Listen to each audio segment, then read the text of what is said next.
you for being part of the HR Asia webinar on the topic of learning and development in uncertain times. If not done so, do click subscribe in the button below to be notified of our upcoming webinars and online events. As HR professionals, we've seen how the COVID-19 pandemic has transformed the way we do business. We've been talking about VUCA, or volatility, uncertainty, complexity, and ambiguity for many years. But this year, I think we can all finally see what VUCA in practice really looks like. Indeed, the pandemic has turned everything that we know upside down and called for re-evaluation of our know-how and relearning what's needed to move our organizations forward. But if we are in HR are finding wide gaps in our knowledge and skills, imagine what it would be like for the rest of the organization, which is why today's topic on learning and development in a post-pandemic world is so relevant and so timely. We have with us today three distinguished speakers who are experienced L&D professionals on their own right. To my right is Vicky Knight, who is Associate Dean of International Programs at DPP University. Vicky has over 20 years of international management experience and expertise in leadership, management, and organizational change that spans 4 continents. And beneath her is Kanon Chati Satyan, I hope I got it right, Director of Asia Pacific Learning Strategy at Deloitte. As a consultant, Kanon has worked with numerous multinational companies on a spectrum of projects, from strategy, corporate finance, to performance management, and of course, learning and development. Next is Mokhtar Arya, Head of HR Asia Pacific at Societe Generale. Mokhtar has over 20 years of experience in HR, primarily in leadership positions within learning and development, prior to the current role as Head of HR. Thank you, ladies and gentlemen, for joining the webinar today.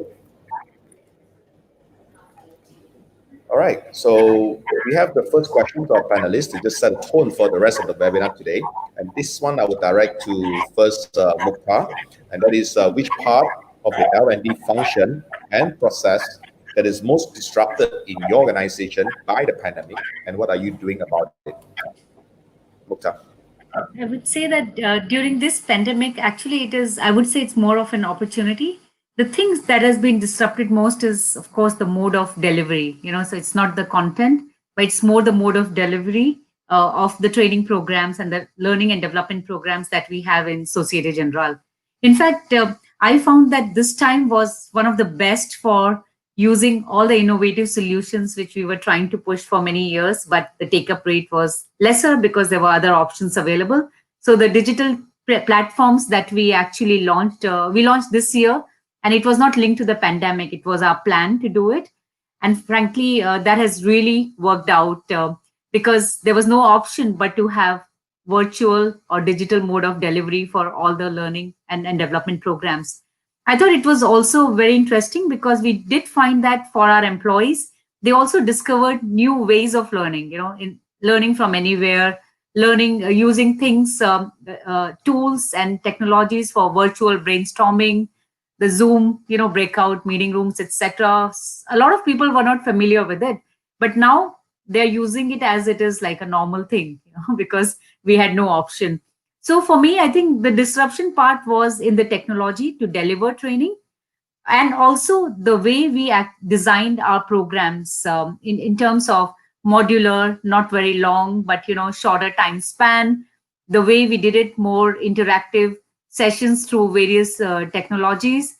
And also, I think what it was that when we were in a rut saying that we need to have, say, management development program, which have to be face-to-face, etc., and it creates a lot more impact. We had to think differently, to design those.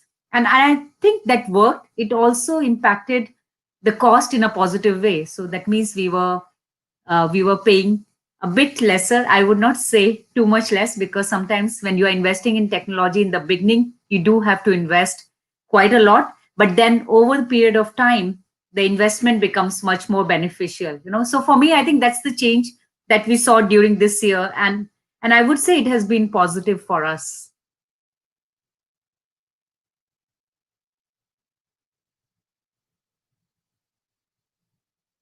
Right, thank you very much, Mokhtar. Now, Tom, you have been consulting a number of companies, obviously, on their learning strategies and so on. Do any of your clients find similar challenges as Mokhtar, and what do you see out there right now? Yeah, actually, let me speak a little bit to how learning development was impacted within Deloitte itself. We're a firm of about 70,000 employees within all of Asia Pacific, covering all the different countries here. For the most part, learning development is so part and parcel to what we do, right? To how we serve our clients to be relevant with what's going on in their sectors and in their organizations. For us.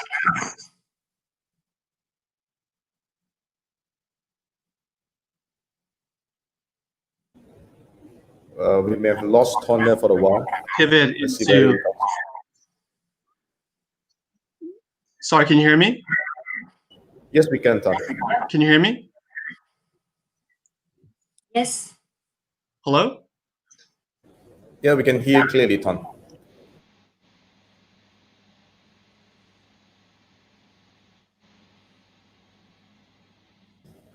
Not to worry, Ton, we'll come back to you. Shall we now go to Vicky? Vicky, you represent BPP University. Obviously, among your partners and clients, I'm sure you're getting inquiries, you're getting people coming to you and saying, look, what can we do to reinvent learning and so on. So what does it feel? Has the impact been as big as you expected, or has it been worse? Yeah, I mean, I very much want to echo what Mukta was saying. Of course, there have been challenges, enormous ones, both for us as training providers, educators, but also for the clients that we work with. But I mean, we've all been talking about, digital disruption and transformation in this VUCA environment that you mentioned, William, at the beginning. If you can still hear me, I can continue. I'm not sure if you can still hear me though. Ton, Vicky has taken over. Let her finish and then we'll come back to you, Ton. Okay. Sorry about that. Yeah, so I mean, it has been enormously challenging, but there have been real opportunities too. I mean, without doubt, this situation has kind of turbocharged learning and development into this new digital space and created much more willingness, I think, to experiment and to try new ways of teaching and of learning in the workspace. So I think in many regards, there's been a lot of positives that's come from it, but that is not to underestimate the challenge. I mean, you see it right here. Technology, can let us down, can't it? And yet we have to find ways to work through that. Right, clearly, right? Ton, if you're still there, we're back to you now. If you're back, or I think he's still having a challenge with his connectivity. So we move on to the next. Thanks Mukta, thanks Vicky, and thanks Ton for setting the tone for today's webinar. How challenging learning development has become. Things that we thought work are no longer working. So the next question obviously is we look at skill sets, right? We have heard both of you say, look, skills has transformed, skills has changed in view of the new normal, in view of the pandemic. What sort of skills you feel are worst, are most disrupted, and what are the new skill sets you require in the new normal? Maybe you go back to Mukta on this. Yeah, you get my question? Yes. So for us, I would say the skills, some of them frankly have remained the same, so in fact, it has become much more enhanced. For example, when we are doing managerial training or leadership training, how do you actually connect with people when you are not able to meet them physically, which was the case earlier? Then how do you connect using technology? How much is too much, and what is the right optimized way of actually connecting with your people? So these are some of the things which we had to sort of relook at, and also maybe give them a little bit more support in terms of understanding how it can be made possible. The other point which we actually emphasized a lot is on the well-being of employees, the mental well-being, which has been, as you know, has been the focus for almost all the companies that I know of during this time, that when people are working from home, not meeting people, or it's limited interaction, then how do we actually keep their motivation high, when they're on their own? So these are some of the things which we have been actually looking at more. Things like, for example, presentation skills. It is the same, but again, it's more like how when I'm, for example, talking in this webinar, how do I present in this way? Because earlier we didn't have to do it. So people were not equipped for it. So we are making, I think people are getting more tech savvy. It has become a necessity right now, how to use the different technologies that we have, how to make people more engaged when you are talking through these media, which earlier was not a requirement at all. So that's what we are looking at. We are looking at actually how do you do brainstorming virtually with your whole team, for example, or people that you don't know at all. How do you use different kind of tools, which are available online? So a lot of things have what we are looking at is how do we use, for example, MOOCs, to enhance the training and development capacity of people. Earlier, we used to always get this kind of situation where people would say that, oh, if I have to do it online, it is really very tiring. So we are looking at how to make it more interesting, gamifications. MOOCs actually work very well. And for us, our employees, they love using MOOCs for financial training, but also for soft skills now. It is becoming much more for us. Virtual live training like this, for example, the webinars are always in demand because the interaction part is much more. But what we have seen is that it's not the only way. There are also other ways that that people can use it. So we use a lot of AI-based training on the mobile apps of people, and it is now picking up. So I would not say we are 100% there, but we are, I guess, on the right path. All right, thanks, Mukta. Ton, we are talking about skill set and what has been disrupted and what kind of skills will be needed moving forward. But now back to before you were yourself disrupted. So you were talking about Deloitte and how the pandemic has disrupted your learning and development function. Yes, Ton, you want to continue from there? Sure. I'll just say that learning development it's so part and parcel to what we do for our professionals in terms of how they work with our clients to be aware of what's the changes that are happening in a macroeconomic environment for the industries and so on. What we saw was that we saw basically we have a corporate university in Singapore, and classroom learning is such a big part of what we do at Deloitte. So we saw that drop around January. And so through that, we had to pivot into much more of a digital and virtual environment. And I think similar to what Mukhtar said, it's been a real opportunity for us to really accelerate a lot of our initiatives that we were trying to do in terms of how we can engage our employees through different learning channels. We deployed some new technology, a new learning experience platform that was a global platform that allows people to engage in digital learning, to engage in creating their own content and networks as well through the platform. So I think for the most part, we were able to pivot pretty seamlessly and start to focus on how we can train people to work remotely, and secondarily, how they can also kind of make sure their learning continues within the pandemic environment. So I think it's been a real opportunity for us as well. All right, I'm sure it's challenging all around, not just with Deloitte, but across almost every industry and every company. So we continue from where we stopped just now on the digital and new skill sets needed moving forward. So Vicky, what have you got to say about that? Yeah, I mean, I think all the research is showing that, of course, it's obvious that there's a growing demand for people to have tech skills. And of course, that's not only those people that will actually do a full-time role as, let's say, a software engineer or a data analyst, but actually increasingly we need all of our staff to be what you might call digitally literate or tech savvy in a different way. I mean, that is one of the key issues that L&D leaders, I think, have been grappling with now over quite some years. Again, to echo Ton, that has just been turbocharged through the pandemic, the need for people to have those tech skills, to feel comfortable with the tools that they're going to have to use every day now. So obviously that is a journey that continues, that road towards increasing tech skills. But I would also agree with Mukta that, in fact, at the same time, all of those, should I describe them as soft skills or human skills, are really coming to the fore as well. It's sort of the flip side of the same coin. So yes, there's a need for the tech skills, but as more and more parts of our jobs are becoming automated, actually it's the human qualities that we bring to our roles and into our interactions with one another at work, and also with our clients and so on, that are also really, really in demand.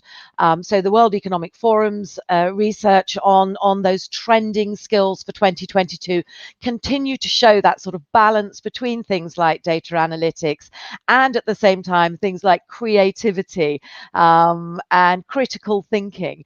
And those are things that are quite difficult to teach in many ways. So that can be quite a challenge too, to ensure that your learning and development function is in a position to really develop imaginative ways of teaching some of those soft skills, especially as many of us remain working in this remote environment. All right, thank you, Vicky. So it's not just digital skill that are needed right now, as Vicky has said, because of the way things has moved. Interpersonal skill has also become even more important. So don't just limit the changes to digital, but look at to what you have overall and see what changes you need. Now, Ton, let's speak a bit about Deloitte example, right, as a case study. What has been done so far? Since the pandemic, what changes have you seen within Deloitte when it comes to learning and development? Sure. So, prior to the pandemic, we've already been thinking a lot about, future skills, the skills that are needed for tomorrow. And that's a lot of that's driven by, let's say, the Industry 4.0, increased globalization that we're seeing, more regionalization around the region for sure, and also shifting demographics that we're seeing in the geographies. And I think the pandemic really accelerated our shift toward this. We are now focusing a lot on, there's always a need to be like almost tech fluent, right, on the new tech trends coming out, on the new innovations. But we're also focusing a lot on the more human enduring skills like collaboration, resilience, agility. How do you navigate through the uncertainty? How to ensure we have a growth mindset? How do we work better across culture and cross borders as well? And I think given how we operate within Asia Pacific, there's a lot of need to think about, how can we think about our ability to influence and persuade? So I think there's a lot of emphasis on the softer human enduring skills that are needed that will complement the way technology is moving today.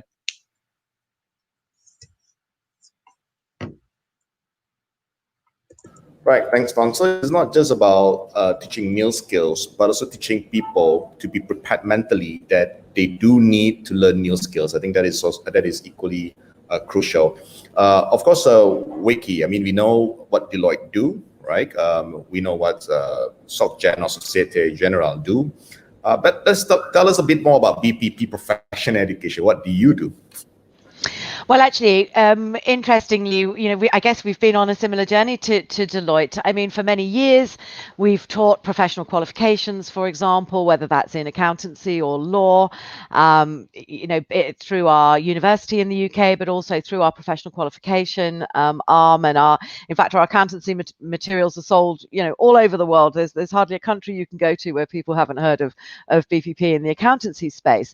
But we too have been having those conversations with our clients about that need to plan for future skills needs, whether that's through an organizational capability analysis, whereby you're looking at strategic needs and seeing, what is that going to mean in terms of the way jobs and tasks and so on are going to shift as the world continues to digitize, and thinking about, heat mapping what are the skills that are going to be needed, not just today, but next year, the year after, and 5 years into the future. So yeah, future skills is very much on our agenda too, and that's something that we continue to talk about and engage with, and absolutely those topics and those themes that Ton was talking about very much resonate for us. People are talking about collaboration, resilience, and so on, and those are some of the new types of programming that we are developing with some of our clients. Again, at the same time, we are also developing those hard tech skills, if you like. Whether that's the digital accountant programming that we're doing with some of our clients, or whether it really is, a degree in software engineering, which we also have in our School of Technology. But bringing that sort of tech savvy insight to our clients and enabling them to think about, what does it mean as, AI increasingly shifts the type of work that people are doing? What are the new skills that are going to be needed? So, that's a really, really interesting journey that BPP has been very engaged with over the last couple of years. Thank you, Vicky. Those who just joined us, you are listening in on the Learning and Development in Uncertain Times webinar. Do drop a note in the comment section to say hi to us, and if you have any question to any of our panelists, whether it's Vicky from PPP, Mukhtar from Societe Generale, or Ton from Deloitte, feel free to ask the questions in the comment section, so we'll come back to you and address them as many as we can, given the time frame that we have. Obviously, none of us know in certainty except Donald Trump when the pandemic is going to end. So because of that, it's very clear that learning and development in person may no longer be possible in a short run. So digital web is definitely the way to go. From your experience, all three of you, what is the best way for companies to migrate the entire learning and development process digitally? What hasn't worked? Let us know so that we can learn from there. Let me start with Mukhtar, and we go to Ton, and then we end with Vicky on this. Yeah, I think, as I mentioned earlier, this is something which we have been trying for many years now. And because of the current situation, it became actually quite effective. So for me, what the companies can do is that sometimes, when you don't give a choice to people, then people adapt it very quickly. So what I've realized is that if you have programs and you don't have any other mode of delivery, but only say digital, then it will be easier for people to do it because that's the only option. So it seems a little bit extreme, but I do think that works, because also, when you're giving choices to people, it confuses them. They try to see whether this is better or the other thing is better or not. Then the other thing, what I feel is, again, the sponsorship from the top is very important. You do need to have what we call leading by example, So if you have your heads of departments, who are using it and saying that, okay, I have tried it, it works for me. Can you also see, and try it, encourage the team to do it. It works, because what people then feel is that, okay, if my boss has tried it and spent time on it and has learned something from it, maybe there will be something which will be of use for me. So I think you do need to have, it doesn't have to be department head. It can be champions, or people who are influencers in your company. They could be at any level, but these are the people who are connected with other people. They use word of mouth, to spread this around, and then people follow them because they are seen as what we call the champions or the influencers. And this, I think, is very important for any organization when we are launching, any new digital platform or a new technology for learning and development. And the third is basically it's internal marketing. If people don't see what you have on offer, they will not know what to do. And people are busy in their day-to-day work, etc. If they see it right in front of them through your, email campaigns or like your, if you have communities of learning in your organization through some like, for example, we use Jive, where we can have communities of practices, etc. People will see it and then try it. But if you do it once, and then leave it, people will forget about it because they have to do their day-to-day job. That's why they are there in the organization. So for me, I think marketing is very important, internal marketing. And of course, if you do external marketing and then it comes inside, then people take it much more positively, So I'm actually using all the concepts of marketing for this, but it is extremely important if any organization wants their learning and development initiatives to be successful.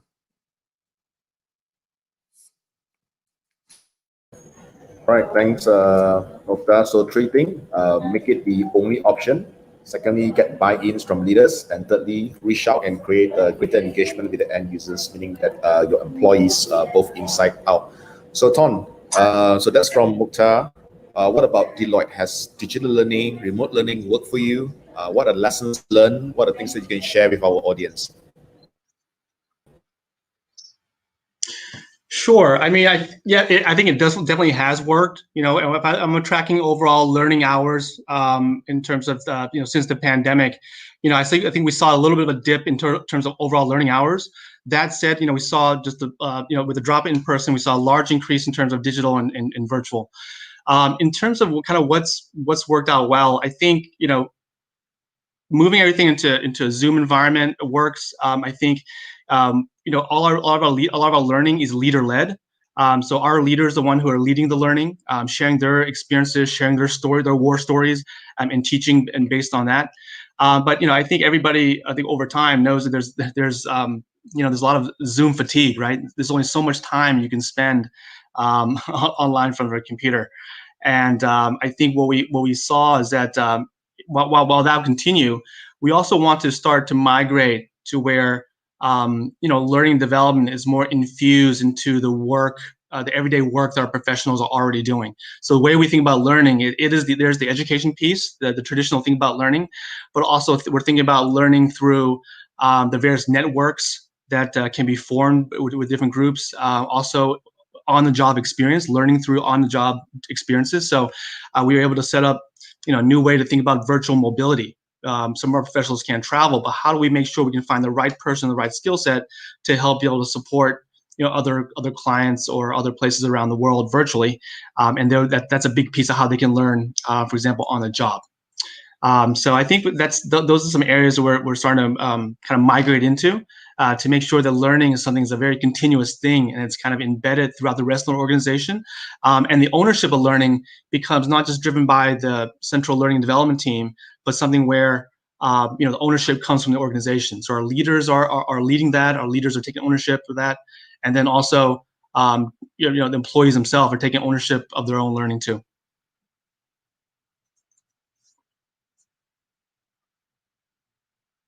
Right, that makes a lot of sense, Ton.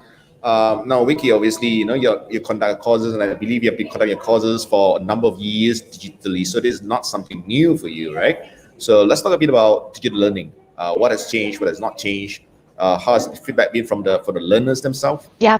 Vicky. Yeah, no, really interesting comments from Mukta and Tom there, and much that I agree with. I mean, I would say in relation to, how do you move to a more digital L&D approach?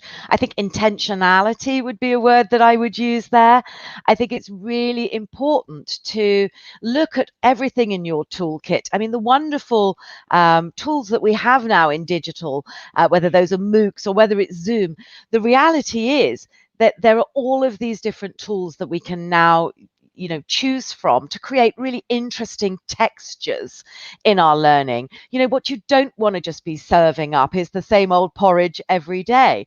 You want to enable there to be lots of different ways of learning to create interest and engagement and to kind of overcome that Zoom fatigue. I mean, there's certainly a place for, Zoom learning in various different shapes or form, or live online learning, but it's one of the tools in your toolkit. So I would say to anyone thinking about how to sort of reconfigure their approach to learning would be use all of the tools in your toolkit, because there are some really wonderful things there that you can use as you develop your learning journeys and your learning programs. I would definitely echo Ton's point again about sort of learning in the flow of work. I think traditionally, we all trooped off to a classroom, we stood there, we listened to a teacher, and then we all trooped back to work and carried on exactly the same as before. No difference, no change, just went back straight into work. And I think that we now have opportunities to create pieces of learning in the flow of work, so that learning is relevant all the time. People don't want to learn things they don't need, or even if they do learn them, they're just going to forget them. How many times, did you do a MOOC or something, but because you didn't use it, or it wasn't kind of tailored to your industry, it wasn't really something that you could just immediately, take into your workplace and use, and so you forgot what you learned and you carried on as you did before. So definitely agree that there's that real need to ensure that learning is relevant to what you're doing and that you can access it when you need it. in terms of that ownership piece, definitely. I mean, Mukta spoke about the importance of having those kind of champions of learning, and Ton spoke about the importance of, the executive buy-in and them telling their war stories. Absolutely agree. And in a way, those are two parts of what it is to create a sort of learning culture in your organization. And I think, given that the latest research is telling us that the half-life of a skill is now 5 years, we are really now in a space in which learning is continuous. It isn't about, do a program, finish, and then, go back to your day job. It is about this constant curiosity and this constant ability to seek out new information, new challenges, and to learn new skills. Right. Thank you, Vicky. You're being very generous when you say the half-life is 5 years. In some skills, you get obsolete within the year, right? So we talk about general skills, 5 years, half-life, 10 years at most, right? Now, all three speakers today have stressed not once but several times, on the word Zoom fatigue, about what it takes to actually get people attention on learning. I mean, how many of us actually sat in a physical training for a whole day and not wanting to go out and stretch ourselves? We all do, right? And what more now is all digital. You're seated on a chair, you're looking at a screen. If you're shy, you're reaching out for coffee. So what can we do as learning and development professionals to make the learning more interesting, more relevant, and ultimately more useful to the learners? What examples, or what have you done? What are the tricks that you have, that you have tried and worked? Shall we start again with Mukta, and then we go to Ton, and then we end with Vicky again? So Mukta. Yeah, I think this is a very important topic, and we did look at it because our learners have different learning styles. And we have, of course, different generations. Actually, all kind of generations are there in the organization as of now. So for us, we do believe that not one mode of delivery will suit everybody. The option has to be there for people, and then people choose what is best for them. So, for example, some people really may not like the Zoom kind of delivery, but they are more comfortable with the MOOC part of it. And some youngsters are more happy with the AI based thing on their mobile, because that's what they're using the whole day. So for us, that's what we do is, what we do is we have programs which we don't give choice. They are all digital mode, etc. sometimes. But the different modes of delivery in digital is also very important, because it's not one size that fits all. And people can pick and choose. So we do not direct people. We do not prescribe anything. We tell them that, okay, these are the things which are available through this delivery mode. You choose what is best for you according to your learning style. And I think that's the best. For example, for me, I do love my mobile apps, for learning, because I can do it anywhere. I can sit, on my sofa and then be relaxed and do it instead of doing something on my laptop, most of the time. So again, that is for me. But then there are other people who really like to be right in front of this, so that's bigger screen and other things, etc. So I think that's the important part, that we give a choice to people to use the delivery mode that they feel is suitable for them. Also, I think the other thing which actually Ton had mentioned earlier, and Vicky also, is on the community, where you have access to people who know the subject that you want to learn about. So, for example, in Societe Generale, what we use globally is a tool called ACE. It's a LinkedIn-like profile of people. So, for example, I can have my profile there and put in there what kind of skills that I have, whether it's coaching or learning and development, etc. And for example, if tomorrow I'm looking at somebody who needs to understand who knows about blockchain, I can search for blockchain. And then I'll have a list of people across the world within Societe Generale who will have that expertise, which they have listed in their profile. So if I want to know something, maybe I can just connect with them because they are internal SocGen employees. Now, again, this is something, it's giving an option to people. So we are not forcing people to do it. It's learning at their own pace if people want to do it. So this is what we are trying to create. And I think this is much more powerful because we are not forcing people and wasting time and energy and money of the bank. People who want to really develop themselves in certain things, they will do it on their own, but they have the options available within. They don't have to go outside. Right, that makes sense. So providing options to fit various learning style and learning preference, because people learn at different pace, makes a lot of sense. Ton, what about you? What experience have you had? What works for you in engaging people right now? Yes. I think if I look across Deloitte's different businesses, right, there's always going to be the kind of the mandatory piece, and a lot of that's driven by the regulatory environments for, let's say, auditors or those in various tax jurisdictions, right, who need to know the new regulations that are coming out and so on. That said, I think we're also expanding in how we think about overall leadership and professional development, and I think in terms of that, I would agree a lot with what Murtaza said. I think it's about creating an environment where a learner has the choice and can almost direct their own learning, right? A lot of, I guess, professionals within Deloitte, there's so many different career paths one could take. Either it's through your own vertical, it's moving across, adjacent businesses and so on. But what we recently implemented around the region and globally is a platform we call Cora. Cora is a learning experience platform that lets you kind of find the experts around the globe actually on a particular topic. It could be around Internet of Things, around analytics, for example, and find the expert who knows about that. It also integrates various MOOCs, learning digital assets from LinkedIn Learning, from Udemy. It also allows you to find various TED Talks that may be relevant to you. And you can combine these into various learning journeys and pathways that you can build yourself, or you can consume from other ones people have also created. So it's a completely global platform, but I think it's going to be a really powerful tool that will allow people to then kind of, as I said before, take ownership of their own learning, contribute into that community as well, but also get a chance to learn from various networks and other experts that we have within Deloitte. I mean, Deloitte is 300,000 people around the world. It is not easy to navigate your own organization. So I think that's one of our challenges, and I think a platform like this really helps us try to do that better. Thank you, Ton. What do you say, Vicky? What do we do to keep people engaged in learning, especially digital learning? Yeah, some really good points there from Mukta and Ton. I mean, completely agree. People enjoy social learning, and so what does that mean in the kind of digital environment as opposed to a classroom environment? And I think we've just heard two fantastic examples as to how actually it isn't about being together in the same place. These are two tools in these global companies where people can reach right across the company to find someone with some expertise to make a new relationship. So I mean, that's wonderful, and social learning is obviously an important part of that. I think I would also add to that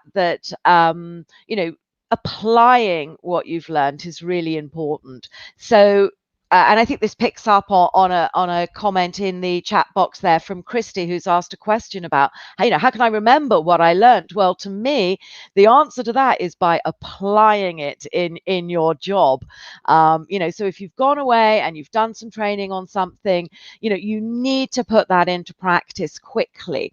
And of course, that means that you need to have a conversation with your line manager, for example, about, look, could I do, I've just done this training on data analytics. I'd love to take on a small project in the team where I do some small data project, because if you don't put that learning into practice, that knowledge, that newly gained skill is going to slip through your fingers. So I think that's a really important part of it. And MOOCs, wonderful. There's loads of great stuff out there, from some of the top universities and business schools around the world that have got content out on Udemy and on other platforms, Coursera, LinkedIn Learning, and so on.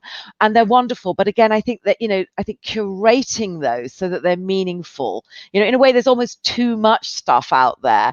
And I think one of the challenges for L&D professionals is to really ensure that you're curating meaningful content for your teams, and then building that in to those learning journeys using all of these tools that are available to you, but ensuring that at the individual level, at the level of the learner, there are opportunities for them to put that learning into practice by creating, skills tasks or missions, as we sometimes call them when we're designing work-based projects, which is take that learning, put it into practice in your actual job within the next couple of weeks. And I think that's a really, really important part about making learning stick, making it relevant, and also, of course, showing the value of it to the learner and, of course, to the team around them. Thank you to all three of you. And thanks for answering the question from Christy. We'll come back to answering the rest of the questions. So if you're watching, do continue asking your questions. We'll come back to you right after I've asked my last and final question. Then we'll come to answering everyone's questions. So please ask whatever you want to any of our speakers in the comment section. So my last question is actually a follow-up from what some of you has raised earlier, and that is on the issue of corporate universities, right? For many decades now, companies from their own universities curate programs for the internet externally as a source of learning, you know, for employees. Now with Mo, Udemy, and so on, corporate universities still relevant, you think? Would it be better off to just outsource all your content, all your learning to third parties providers, or even make it open source for the matter? Shall we let Mukhtar take this question first, and then we come to Tom? Yeah, I do think that corporate universities are still relevant, you know, in these days and times of so much of variety which is available. As Vicky said, curation is very important.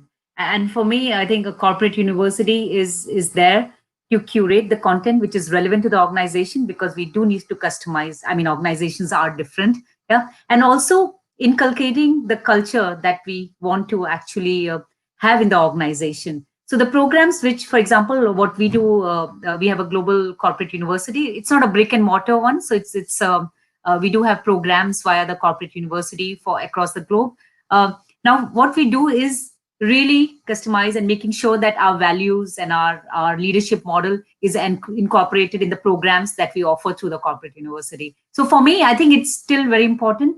When you are outsourcing all the programs which are there, you still have to spend a lot of time, you know, where you are calibrating it with the values and the cultures that you have, the objectives that you have, etc. For me, it's much easier to have a corporate university which has some programs, you know, which will cater to all the employees across the globe.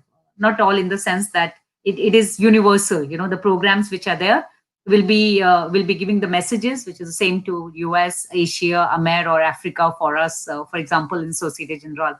So for me, it is very important. These are the ones who can also have a quality check on the curation of some of the things. Of course, they can take from various. So the programs that we have, we tie up with some universities in different parts of the world.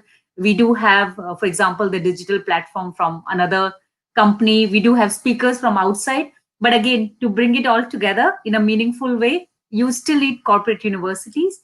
Maybe the way they are being conducted will change, and it is being changing. For example, this year, it has been completely virtual for us, you know, for most of the programs. So that will change, but I don't think the essence of corporate university should change because it has a lot of meaning, you know, for organizations. So corporate university still has a place, importantly, because one, you're able to control what goes in, and of course, there's an alignment to corporate objectives and culture. So it makes a lot of sense. Ton, what have you got to say about corporate university? Does it still work? Is there any other way to do it? Yeah, corporate university is something that, you know, we have a Deloitte University. It's a branded thing. We have it in North America, you know, first place 2010. We have a large site in EMEA out of Brussels. And in Asia Pacific, we set up one in 2016 in Singapore. So I think, you know, the corporate university, I think it will stay, right? It's still going to be a big piece of what we do. Deloitte, in the day, is a people business. You know, and having that connection experience that happens to be able to bring people around the world or within Asia Pacific together to really build those internal relationships, I think gives us a great advantage in the market and how we can work together, you know, in the complex engagement for our clients. But I think that, you know, given the pandemic has also changed how we look at the world as well. You know, if we had to pivot toward looking at virtual and digital training. I think what will emerge is something a little more of a blended solution. And what that means is that you may come together through a corporate university. That said, I think using curated content and some of our digital platforms to almost supplement that, either that happens before you arrive and get together. And also, I think to answer the question that Christy had, we all know that our brains are wired in a way for us to always forget, right? The moment unless you're reinforcing what you're learning, you're going to forget it.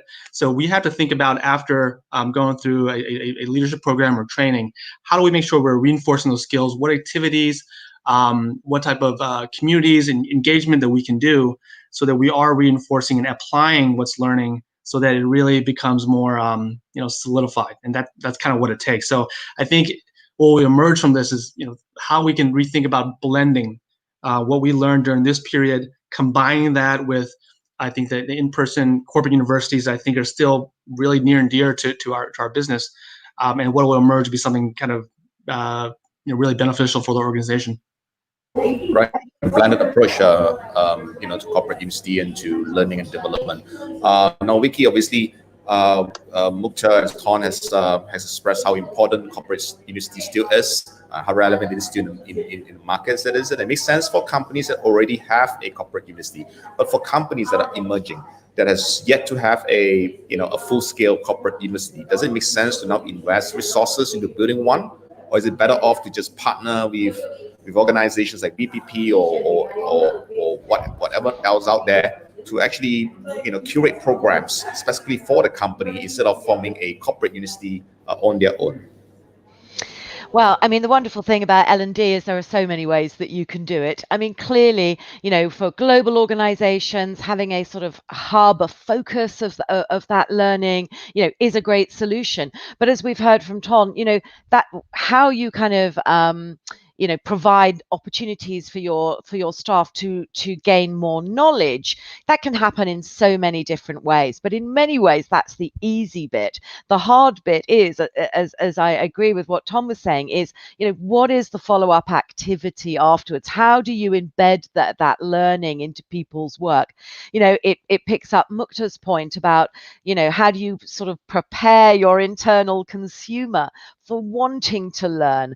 And so actually, in a way, sort of finding the knowledge pieces that you need to build into your journey is almost the easy part. It is about how do you ensure that your L&D focus is strategic and is meeting the strategic needs of the business. Again, to pick up on one of Mukta's points, how do you ensure that the sort of culture and values of your organization is interwoven in the learning that journeys that you develop? So whether you want to call it a university, or whether it's a subscription for your team to Coursera, whatever it may be, there are a million different approaches. But I think the intentionality of it, and recognizing that you can't just put people in front of a bunch of videos and expect them to really develop skills. What we've seen with the development of MOOCs really has been the kind of democratization of knowledge. Knowledge is free, knowledge is cheap, knowledge is easy. You just Google it, right? But how do you bring that learning back into your workplace and have an impact with it? That is the harder question that's facing L&D professionals, whatever the size of their organization. Thank you, Vicky. I do have. Sorry, Mukta, you want to say something? Sorry, I just wanted to take on what Vicky was saying. How do we make sure that it is used in day-to-day life? And I just wanted to highlight here that I do believe that the manager's role is really important. So for example, when the employee goes for a training program and learns something, I think managers should also be instrumental in making sure that they use it during their day-to-day life. Because if they don't do it, then the stickiness will not be there, So I think, it's a continuum, and it's hard work. But if you want learning to be effective, that has to be done, in organizations. Thank you, Mukta. I do have questions on measurement, but on measurement and measurability of learning. But let us, if we still have time later on, but let us, at least address some of the question that's been asked by the audience. We have one from Wong, who asked the question of what effects do you think the pandemic will have on the talent market? So, Mukta, you want to take this one? Yes, on the talent market, I must say that in APAC, there's still a market for talents, and actually it's not only pandemic. In every stage of the economy, whether it's down or up, etc. For the talent, for the real talent, actually the market is always there. Yeah. So it slowed down a little bit because of all the things that were going on, and but we still see movements of people around here, and we have still, in fact, it has given people more time to think about what they want to do in future. We do have people who want to relocate maybe to their home countries, or people who want to do something completely different, because I think this pandemic has given a lot of time for people to really introspect, and the really talented people have some of the things that I hear from some of our talented people is very interesting, because it's a change of career, and it could be something which is maybe completely out of banking. So again, I think it has been a time where people are thinking about their future in a much different way than they would have done when everything was busy and people were doing the same things again and again. I would say this period is much more innovative, and maybe we will have new things which are coming out of it, because there are new industries which have come up. For example, I remember when I was in Singapore, there was this whole new company called Maskela, which was selling designer masks, which sprung up suddenly, and they were selling quite a lot, and this would not have been possible before, because nobody would have bought masks, for parties and for day-to-day life, etc. So again, I think for me, the impact is quite a lot. It's quite deep, and people are really, and talented people are really thinking of what different I can do from what I have been doing throughout my life or my career. Indeed, time has changed. At one point, you're not allowed to wear a mask into a bank. Now it's compulsory to wear a mask into a bank, isn't it? And not having a gun pointed at you. Now, I have one question from Misako, who say that what skills should I learn to be attractive to employers? A very general question, I suppose. But Ton, would you want to take this one? Ton, yeah. You're muted, Ton. Sorry about that. Yeah, so in terms of the question on what skills should I learn to be attractive to employers, I think, I guess it's kind of a general question, but I think that if you're at a student level, I think it's important to obviously have the right marks, grades or so in whatever discipline you're studying in. That said, I think that in terms of disciplines, I guess my background is a bit different. I was actually a biology major who transitioned to management consulting, who then transitioned into learning development. And for me, when I think about skill sets for students today, I guess my message would be, I think obviously there's a lot of emphasis on a lot of technical skill sets, but I think you want to be a multidisciplined person, a generalist who's a problem solver, someone who can think critically, someone who is strong quantitatively, good analysis skills. I think in Asia Pacific, I think if you can improve your writing skills, that's a big differentiator. Be able to write very, very well. That'll make yourself very, very valuable within an organization. I think as a student, and I think also what one should also be doing would be start thinking about how to network, how to build relationships. If you have a chance to have a career conversation with somebody, start learning to do that. Networking and relationship building is a really important skill set. I think will pay dividends later on in your career. Right. Thanks, Ton. We have one question that I think I want to direct to Vicky, and this is on universities. Are they doing a good job preparing our students for the workplace? Well, I guess I would say, first of all, that depends on the university. And I would also say it depends on the student. I mean, Ton's absolutely right. The bottom line is you need to get good grades. You need to achieve, what you set out to achieve at university. It's really not going to help you if you walk away with a third-class degree. You really need to get a good degree, hopefully in a subject that you like, but don't worry, there's plenty of time for postgrad qualifications if you didn't love your first degree. So yeah, but good employers take that for granted. That is just a checkbox, okay? That is not really going to get you a job. That's just going to keep you in the pile of resumes that are going to be considered. So beyond that, it's going to be up to you to reach out and to fill out your resume. I mean, you need to take a good hard look at your resume because it needs to have other things on it. By the time you graduate, you need things apart from your degree or your diploma or the subject that you're studying on your resume. Ideally, you will have shown some leadership skills, whether that's captain of the netball team or chair of the debating society or whatever that is. Even, being in the drama society, or, follow your interests, but do something that you can tell a story with, that you can bring to an interview situation to set you apart from other people. If you don't have opportunities or haven't had to work, volunteering is a way to fill out your experience as well before you really launch yourself into the world of work. So again, I think universities do their best. They need to get you a degree, and there's a syllabus and a certain amount of knowledge you have, but really that's just where it begins. And I would urge any student to make very, very good friends with their career service. Your career service professionals are very underloved, in my opinion. These are fantastic people who have a lot of experience and can help you. Make sure that when a wonderful internship with Deloitte comes up, you're at the top of their list. Right. Thanks, Vicky. But I don't think Sam is actually a student studying in the university asking me the question. I think the question really is, Vicky, whether our universities are still delivering industry relevant content. There's so many complaints from employers to say, look, people graduate from universities not knowing even the basics of doing the work, right? So the question really is, how are universities delivering? Look, at the end, yeah. Okay. I mean, at the end of the day, what I would say is that, when you finished an undergraduate degree, you are really not a fully formed professional.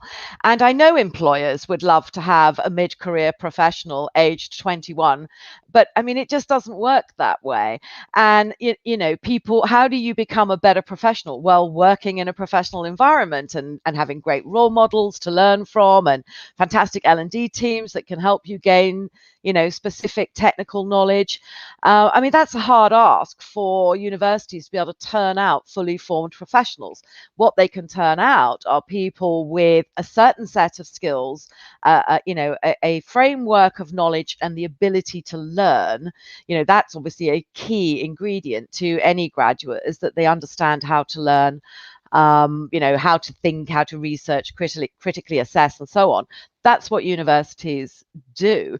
If you are looking for a much more vocational type of employee, then you need to turn to vocational, postgraduate vocational qualifications for that. Right. So HR professionals, you are asking too much from universities. That's why we have the learning and development function, don't we? Right. Okay, we have one last question from Elin Wong. So we direct this to Mukhtar again, so we go one round. So Mukhtar, Elin Wong asked, what skills should I learn to further my career in sales? Okay, so for a salesperson, what we look, so I work in a bank and investment bank. What we look for people is, even if, so it doesn't matter whether you're introvert or extrovert, because we have wonderful salesperson who are also introverts.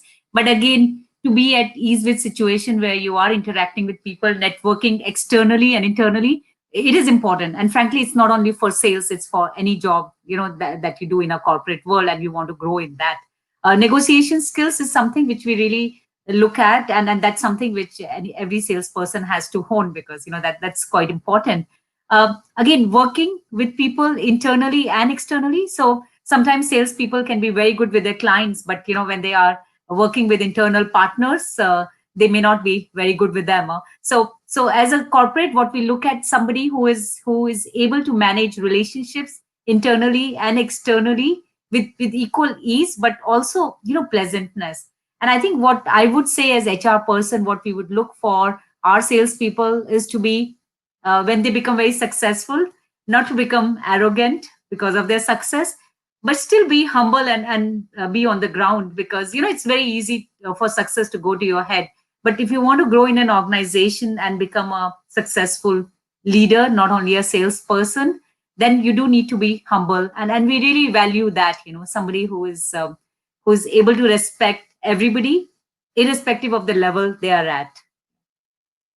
Right. Thank you, Mukta. As many of you can see on the top right-hand side of the screen, this webinar is actually brought to you by HR Asia and our partner BPP, who's a global leader in professional education and training. So if you wish to know more about BPP and how they can partner with your organization to support your own L&D efforts, do drop them a note on the chat. We have come to the end of today's webinar, but we will still go one round to all the speakers and see if they have any final thoughts, any final advice, any final tips on learning and development moving forward, especially in the current uncertain time. So we start counterclockwise. We begin with Ton, and then we go to Mukta, and then finally wrapped up by Wei-Kee. So Ton.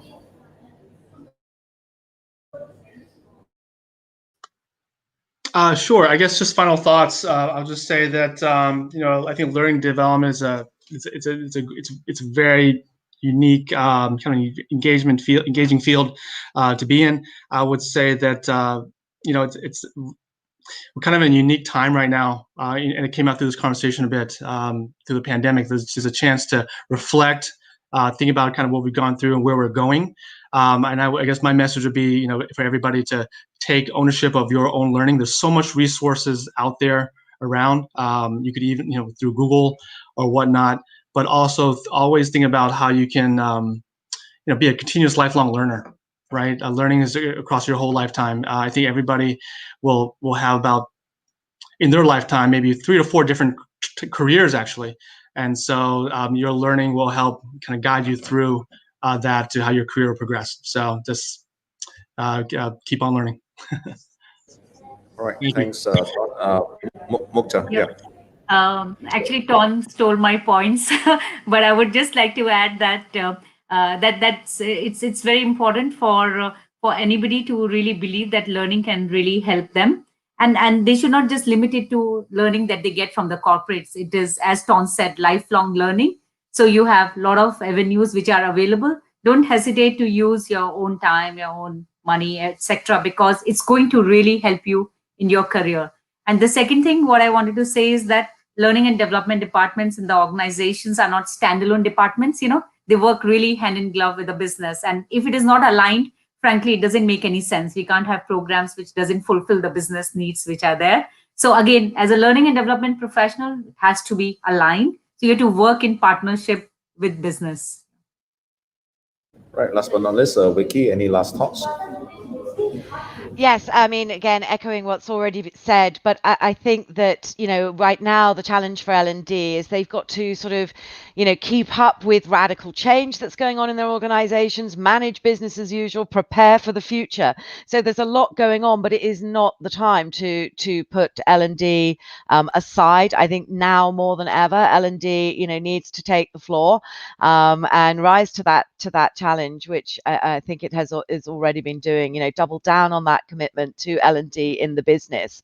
But it will require creating staff that can deliver to strategy and being very aligned with that, as Mukta has said, ensuring that you're constantly thinking about how to create kind of flexible, digitally enabled staff as we move towards these kind of future skills, support that continued adaptability and resilience, and make sure that you're future-proofing your talent as you're building those learning programs today.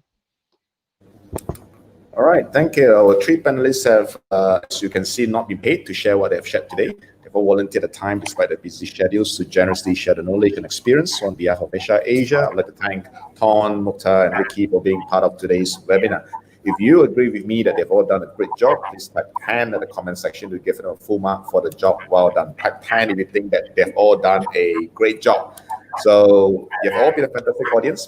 Once again, thank you, and see you at our next webinar. Thank you. Thanks, everyone. Goodbye, all. Bye. Thank you very much. Thank you.